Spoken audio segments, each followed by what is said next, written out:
جب تک نماز غذا کا کام نہ دینے لگے اس وقت تک سمجھ لینا کہ ابھی نماز نہیں بنی ہے. نماز غذا کا کام دینے لگے کہ نماز سے پیٹ بھرے، نماز سے جو بات جو حال پیش آئے وہ سب سے پہلے نماز کی طرف متوجہ کرے. اس طرح ہمیں اللہ کے راستے میں نکل کر اپنی نمازوں میں کمال پیدا کرنا ہے.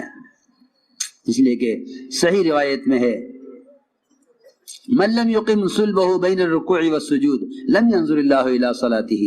جو شخص رکوع سے اٹھنے کے بعد اپنی کمر کو سیدھا نہیں رکھتا اللہ اس کی نماز کی طرف نظر اٹھا کر نہیں دیکھتے.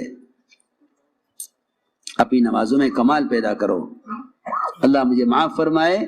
ائمہ کرام بھی آج کل مسجدوں میں اس کا اہتمام نہیں کرتے. میں ان سے بھی درخواست کروں گا کہ اماموں کا مسجد میں نماز پڑھانا نماز پڑھانے کے لیے نہیں ہے صرف، بلکہ سارے مقتدیوں کو صحیح نماز کی تعلیم دینے کے لیے ہے.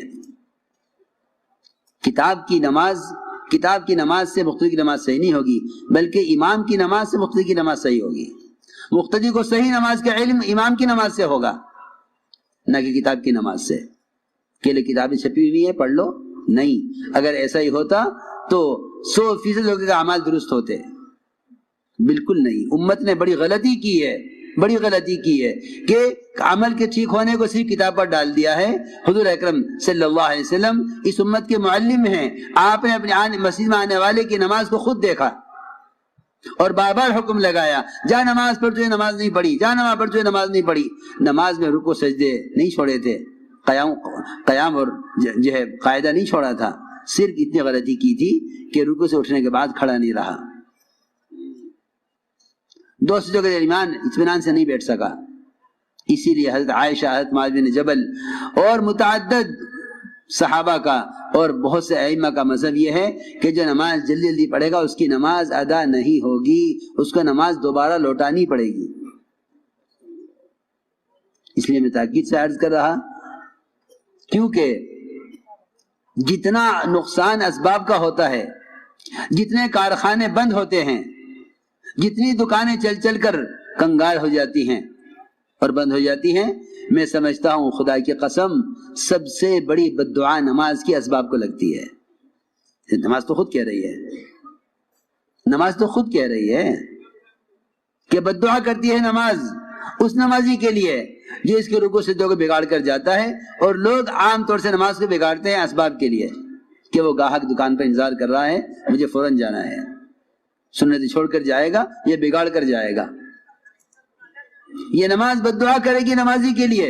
اسی طرح روایت میں ہے اے اللہ تو اس کو اس طرح برباد کر جیسے اس نے مجھے برباد کیا ہے. میں سمجھتا ہوں کہ باوجود نماز پڑھنے کے جو کاروبار میں نقصان ہوتے ہیں وہ نماز کی بددعا سب سے پہلے کاروبار کو لگتی ہے. جو نماز کو چھوڑ ہی دے گا دکان کے لیے اس کی دکان کو تو کیا بددعا لگے گی نماز کی، جو نماز پڑھنے والے کی بددعا لگ رہی ہے دکان کو، کیونکہ نماز صحیح طریقے سے ادا نہیں کی. جب اللہ کے راستے میں جب نکلیں گے تو کیونکہ اسباب ساتھ نہیں، بیوی بچے ساتھ نہیں، گھر کے تقاضے ساتھ نہیں، یہ موقع ہے بہترین موقع. یہاں اپنے آپ کو صحیح نماز کا عادی بناؤ. ائمہ اکرام کو چاہیے کہ اپنی مساجد میں اس کا اہتمام کریں، کہ نماز کا حلقہ قائم کریں، نماز سکھلائیں، پھر نماز رکوع کرنا سکھلائیں، سجدہ دیکھیں.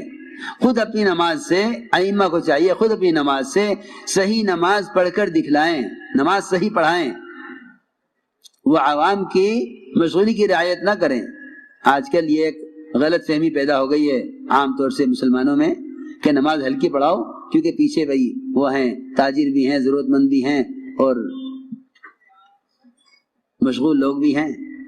جی ہاں، یہ بیچارے ایسے ناواقف اور علم سے ایسے پیدل نکلے کہ انہوں نے نمازوں میں مسنون قرات بھی چھوڑ دی جلدی کرنے کے لیے، رکوع سجدوں کا اطمینان چھوڑ دیا. کہتے ہیں من اما بقوم فلیخفف، نماز ہلکی پڑھانی چاہیے. انہیں معلوم نہیں کہ حضور اکرم صلی اللہ علیہ وسلم نے ہلکی نماز کے پڑھانے کا حکم کب دیا تھا؟ جب معاذ ابن جبل رضی اللہ تعالیٰ عنہ نے عشاء کی نماز میں سورہ بقر پوری پڑھی تھی، سوا پارہ ایک رکعت میں، سوا پارہ دوسری رکعت میں. یہ عشاء کی نماز تھی، تراویح نہیں تھی. عشاء کی نماز جو روزانہ ہوتی ہے صحابہ نے پڑھی، پھر خیال آیا کہ حضور اکرم صلی اللہ علیہ وسلم تو والتین والزیتون انا انزلنا والشمس والضحیٰ واللیل اذا یغشی یہ پڑھتے ہیں، اور معاذ نے سورہ بقرہ پڑھی ہے، تو چلو چل کے پوچھ لیتے ہیں حضور اکرم صلی اللہ علیہ وسلم سے کہ یا رسول اللہ یہ نماز یہ بھی قرات ہے یا یہ بھی قرات ہے کہ کون سی نماز پڑھیں؟ اس وقت آپ نے فرمایا تھا اے معاذ اتنی لمبی نماز اگر تم پڑھاؤ گے تو لوگ نماز سے اکتا جائیں گے۔ آج کوئی سورہ بقرہ پڑھے گا تو ہم بھی کہیں گے کہ بھائی نماز ہلکی کریں، یہ تو نہیں کہ امامی رکوع سجدوں سے کھیلیں۔ کتنی عجیب بات ہے، امام کی کوشش یہ نہیں رہی کہ مقتدی ایسی نماز پر آ جائیں، بلکہ مقتدی کی کوشش یہ ہے کہ امام ہماری چاہت کی نماز پڑھائے۔ اللہ مجھے معاف فرمائے، عوام میں نماز کا شوق نہیں۔ اگر کوئی اطمینان سے نماز پڑھاتا ہے تو عوام سمجھتے ہیں کہ نماز یہ صحیح نہیں پڑھا رہا ہے، کیونکہ انہیں صحیح نماز کا خود علم نہیں ہے۔ مقتدی ناراض ہو جاتے امام سے۔ اس لیے کہہ رہا ہوں تبلیغ میں نکلنا کوئی چلا پلا کرنے کے لیے نہیں، بلکہ اپنے اسباب اپنے مشاغل سے نکلے اس لیے ہیں تاکہ مستقل عمل کے ماحول میں رہ کر عمل سے مناسبت پیدا کریں۔ لمبی لمبی نمازیں پڑھنے کی مشق کرو، سجدے میں سر رکھو اس یقین کے ساتھ کہ میرا سر رحمان کے قدموں کے درمیان رکھا ہوا ہے۔ تم بیوی کے سر میں گود میں سر رکھ کے لیٹے ہوئے ہو، کوئی آ جائے کتنی ناگواری ہوگی، کتنی ناگواری ہوگی کہ میں بیوی کی گود میں سر رکھ کے لیٹا ہوں، سکون سے لیٹا تھا، کوئی دروازہ کھٹکھٹا دے کیسا غصہ آئے گا، کیسی ناگواری ہوگی، یہ کیا وقت ہے آنے کا، یہ کون آ گیا اس وقت۔ اگر سجدے میں یقین کرو کہ میرا سر اللہ کے قدموں کے درمیان میں رکھا ہوا ہے تو جی چاہے گا اٹھانے کو، کیونکہ یقین ہی نہیں ہے۔ خبر نہیں امام صاحب کتنی مرتبہ سبحان ربی الاعلیٰ پڑھ رہے، اتنی دیر میں تو 2 سجدے ہو جاتے۔ نماز سے مناسبت نہیں رہی، نماز سے مناسبت ختم ہو گئی ہے۔ اس مناسبت کے پیدا کرنے کے لیے اللہ کے راستے میں نکالا جاتا ہے کہ نکلو اپنے مشاغل سے، اپنے اسباب سے، اپنی کمائی کے نقشوں سے نکلو باہر نکل کر مشق کرو صحیح نماز کی۔ اس طرح لمبے لمبے رکوع سجدے کرنے کا اپنے آپ کو عادی بناؤ۔ نفس کو کچلنا پڑے گا، اور نفس کے کچلنے کا سب سے زیادہ مؤثر عمل وہ رات کا قیام اور تہجد ہے۔ ہم جماعتوں میں نکلتے ہیں، میں نے کل بھی کہا مشورے والوں سے، میرا کبھی دل چاہتا ہے کہ ہمارا سارا اجتماع گاہ رات کو فجر کی اذان سے گھنٹہ بھر پہلے ایسی ہو جیسا دیکھنے والے سمجھے شاید مغرب کی نماز ہو رہی ہے، عشاء کی نماز ہو رہی، ایسے رات کو تہجد پڑھیں سب۔ ایسا تہجد کا منظر دیکھا، ہندا جیسی سنگ دل عورت حمزہ کا کلیجہ چبایا۔ اس منظر کو دیکھ کر ابو سفیان سے کہا ابو سفیان ایک طرف ہٹ جا، میں نے تو اسلام قبول کر لیا، رات کا صحابہ کی تہجد کا منظر جو میں نے دیکھا تو نے نہیں دیکھا۔ یہ تھا اصل کام۔ یہ صحابہ اس طرح اپنے آپ کو خروج کے زمانے میں اس طرح مقام پر رہتے ہوئے تہائی رات مسجد کے لیے ایک حصہ مسجد کو دیتے تھے۔ وہاں یہ نہیں کہ مسجد میں تالا لگا تو نماز ہو چکی۔ خدا اس زمانے میں مسجد میں تالے لگتے اس لیے ہیں کہ مسلمان کو نماز کے علاوہ مسجد کو وقت دینے کا علم ہی نہیں ہے، اسے معلوم ہی نہیں کہ نماز مسجد کا ایک ضمنی عمل ہے۔ اصل مسجد کا عمل تعلیم کے حلقے تھے، مسائل کا سیکھنا تھا، ایمان یقین کے حلقوں میں بیٹھنا تھا۔ اس درمیان نماز کھڑی ہو جاتی تھی تو وعدوں کے یقین سے نماز پڑھتے تھے، مسائل کے دھیان سے نماز پڑھتے تھے۔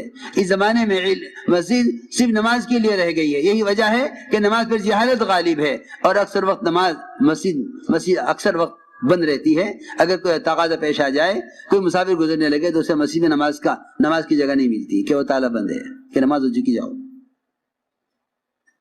حالانکہ ابن عباس فرماتے ہیں نماز ہو چکے فانتشروا فی الارض وابتغوا من فضل اللہ، نماز کے بعد پھیل جاؤ مسجد میں علم کے حلقوں میں۔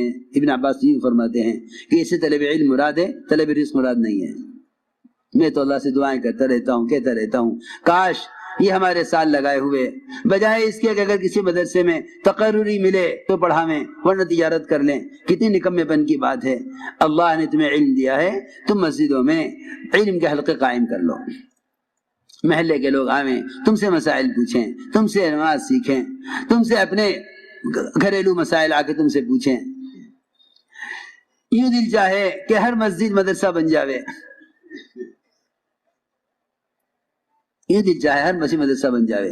اتنے علماء فارغین ہیں، اگر ہر عالم معلم بن جاوے تو امت سے جہالت ختم ہو جاوے. جیسے ہر مالدار زکات دینے والا بن جاوے تو امت سے فقر ختم ہو جاوے.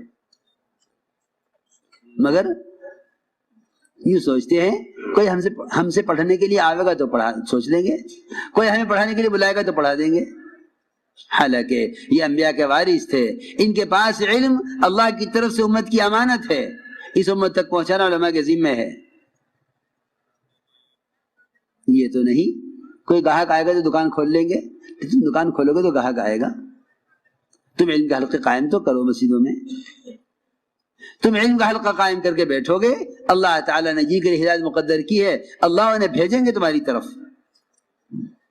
اس طرح مسجدوں میں تو میں نے عرض کیا کہ اللہ کے راستے میں نکل کر رات کے قیام اور تہجد کا خوب اہتمام کیجو، خوب اہتمام کیجو. تہجد 1 سال صحابہ پر فرض رہی، 1 سال کے بعد اللہ نے تہجد کو نفل کیا ہے، ورنہ 1 سال تک صحابہ نے تہجد کی نماز بطور فرض کے ادا کی ہے، جس طرح فجر، ظہر، عصر، مغرب، عشاء ادا کی جاتی ہے. 1 سال فرض رہی. جب صحابہ عادی ہو گئے اس کے، پھر اللہ نے اس کو نفل کیا. آپ صلی اللہ علیہ وسلم تھکے ہوئے ہوتے تھے. صحابی نے اپنے چہرے کو دیکھ کر کہا آج تو آپ بڑے تھکے ہوئے معلوم ہو رہے ہیں. فرمایا میں نے اس بیماری کے ساتھ رات لمبی 7 سورتیں پڑھی ہیں قرآن کی. لیکن ہمارے کام کرنے والوں میں تہجد کا اہتمام نہیں ہے، تہجد کا اہتمام نہیں ہے. دیکھے لمبے مشورے ہو گئے، تہجد چھوٹ گئی، تھک گئے. بلکہ اب تو ایسے بے عقل لوگ ہیں کہتے ہیں کہ یہ کام بڑا افضل ہے، یہ تو تہجد ہے، یہ تو نفل ہے. کیسی بے عقلی کی بات، کیسی بے عقلی کی بات ہے، کیسی بے عقلی کی سوچ ہے. حالانکہ وہ تہجد جس سے دعوت کی بات واضح ہو جاتی کہ قرآن کہتا ہے اقوم مقیلہ، کہ رات کا قیام سب سے زیادہ دعوت کی بات کو واضح کرنے والا ہے. قرآن میں ہے اقوم مقیلہ کہ رات کا قیام اور تہجد دعوت کی بات کو واضح کرا دے گا، صحیح بات دل میں ڈالے گا. اور یہ فرمایا آگے ان لک فی النہار سبحا طویلا، کہ دن بھر دعوت کے کارناموں میں، دعوت کے تقاضوں میں اللہ کی مدد آپ کے ساتھ ہوگی اگر آپ رات کے قیام کا اہتمام کریں. اور سب سے زیادہ نفس کو کچلنے والا عمل ہے رات کا قیام. فرمایا اشد وطئا، کہ نفس کچلا جاتا ہے رات کے قیام سے. اس لیے تہجد کا خوب اہتمام کریں، تہجد کو اپنا معمول بنا لیں. اس میں رزق کی وسعتیں ہیں. تم جا کے اگر یہ نہیں کرو گے تو خدا کی قسم رزق کی وسعتیں سود میں دیکھو گے، جھوٹ میں دیکھو گے. جا کے حکام سے اپنے لیے سودی قرضے کے مطالبے کرو گے. اگر رات کے تہجد اور قیام سے اور رات کو سونے سے پہلے سورہ واقعہ پڑھ کر اللہ سے کہ خزانہ تعلق قائم نہ کیا تو پھر تمہیں غیروں کی خوشامد کرنی پڑے گی حرام اسباب لینے کے لیے. اللہ کی خوشامد کرنی چھوڑ دو گے حلال اسباب لینے کے لیے. اپنے رخ کو بدلو، طبیعتوں کو بدلو، نکلو اس اسباب کی زنجیروں سے، آؤ اعمال کی حقیقت کی طرف، آؤ اعمال کی حقیقت کی طرف. اپنے آپ کو تہجد کا عادی بناؤ. اس طرح ہمیں رات کے قیام کا اہتمام کرنا ہے. عمل کی قیمت دلوں میں اترے گی جب تعلیم حلقوں میں جم کر بیٹھیں.